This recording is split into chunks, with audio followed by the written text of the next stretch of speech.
It's Jody with All About the Harvest, where I teach you how to grow, use, and preserve your harvest. And today I'm going to tell you what you need to know when you're canning in odd-sized canning jars. And as a visual, I'm showing you some of the odd-sized canning jars that I have.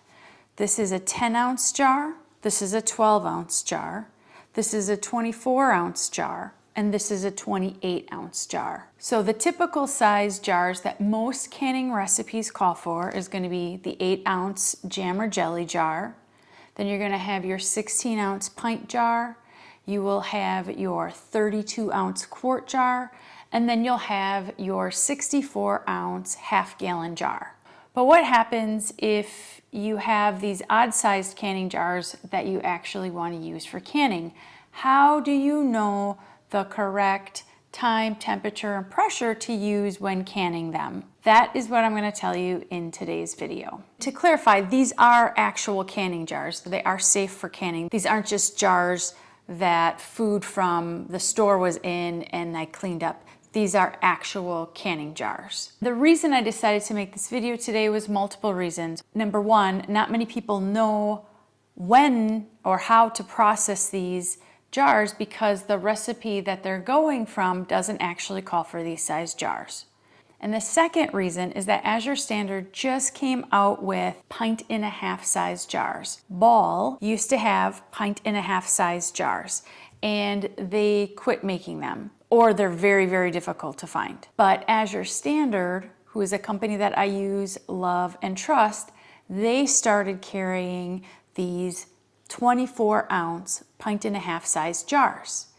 And because they're now available to everyone, I want to explain how to properly process these or any odd size jar. So that's what I'm going to do. I will link Azure Standard in the description below this video, and I'll also link a more in-depth video on the 24-ounce jars from Azure and why I love them and why you'll probably love them as well. The problem with these size canning jars is not many, if any, recipes call for these sizes anymore. So again, typically they're calling for 8-ounce, 16-ounce, 32-ounce, or the 64-ounce. And there's only two recipes that call for 64-ounce, and that is grape juice and apple juice. So realistically, the majority of the safe canning recipes are calling for 8-ounce jars, 16-ounce jars, and 32-ounce jars.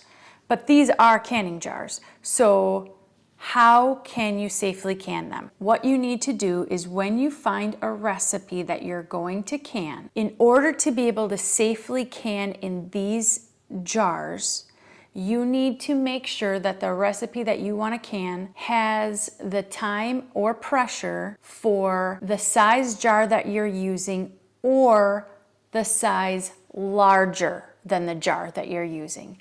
So, for example, if I were to can this is pineapple. When I can this recipe, now this is a 10-ounce jar. When I canned the recipe for pineapple, it had the time for pint-sized jars, which is the next size larger.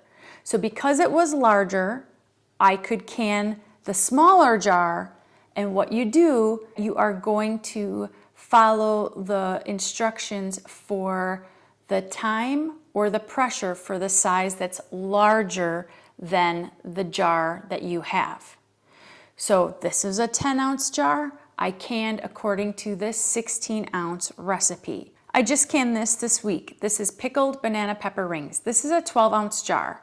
The recipe that I followed called for 16-ounce jars. So I canned in 16-ounce jars, but I had this 12-ounce jar and I was able to can this following the time for the 16-ounce jar.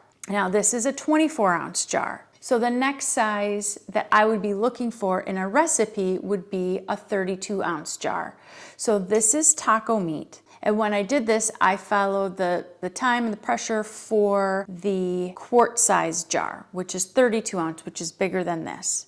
This is pickled asparagus. This is a 28-ounce jar. I followed the quart size instructions, the 32-ounce, for this recipe. The reason that you need to follow the time and pressure for the size bigger than the jar that you're using is because a size bigger has been tested to be safe.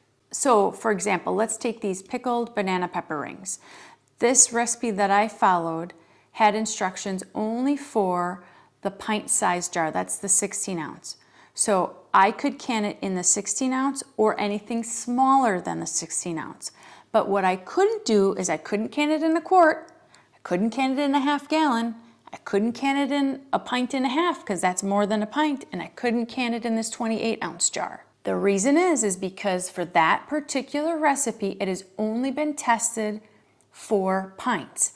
But obviously you can go at a smaller size because they're smaller, they will cook through more, they will get heated through quicker, and so you don't have to worry about potentially botulism or any other issues that could arise if you went into a bigger size than the recipe actually called for. I talk about all of these things and more in my canning courses. And so if you're new to canning and you want to make sure you're canning the safe, tested, and approved way, I teach only safe, tested, and approved methods in my canning courses. I will link them in the description below. And once you sign up, you can start taking them immediately. You can start downloading all of the materials immediately. So I hope this helps you to understand more about how and when to process your odd-sized canning jars when a recipe doesn't specifically call out that sized jar. If you have questions, go ahead and put them in the comments below. I will be sure and follow up with you. Now, if you're interested in learning more about the new 24-ounce jars that came out from Azure, I will link that video below. And again, this is Jody with All About the Harvest, where I teach you how to grow, use, and preserve your harvest. And until next time, happy canning.